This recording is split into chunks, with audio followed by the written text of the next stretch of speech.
The, the water energy nexus is very interesting. The number I heard was 20%. But I think it depends on how you count the energy that goes into it, into the delivery of the water and into the preparation of the water for human use. And that's where the energy goes. But it's certainly the case that if you conserve water, you conserve energy. And so that's where the state got interested in the water management, water energy nexus. I should point out the Department of Water Resources, I believe, now maintains a 50-year plan for how the state will evolve under climate change, population, and economic growth. And they try to look forward that far. And I think that with the example of the climate action team, I think they are beginning to work ever more closely with the scientists. And so once again, it requires willingness on both sides, leadership on both sides, but they're creating another knowledge action team.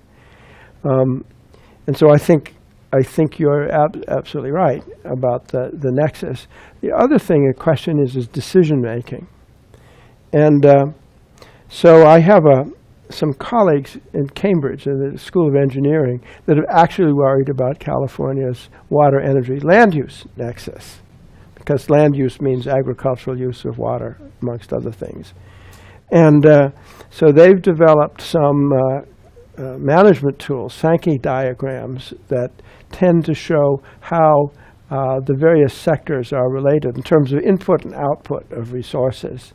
And where the water, if you make a decision in water management now, then there's downstream partitioning of it, and they can trace it into the different diagrams. And the point is to deal with polycentric governance. If you make a decision in one area, what is the impact of another? And it's very interesting that they're paid by the UK, but they found that there was much more data available in California to verify their models than there was even in southern England. And so my only role in working with that group was to tell them a little bit about California's water culture. And they went ahead and actually dug up an awful lot of data. And in these models, they put in knobs for the rate of climate change and rate of population growth.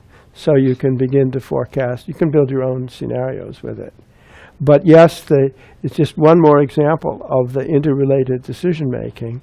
And the interesting thing may be that somehow it would seem to me that as you think of it, the scientists, and they're system engineers, but the same kind of thing, the scientists who understand the interrelationships between these things in their gut and sometimes even quantitatively, they are playing a role in priming and perhaps even priming and encouraging and helping design management structures that may be flexible enough to deal with it.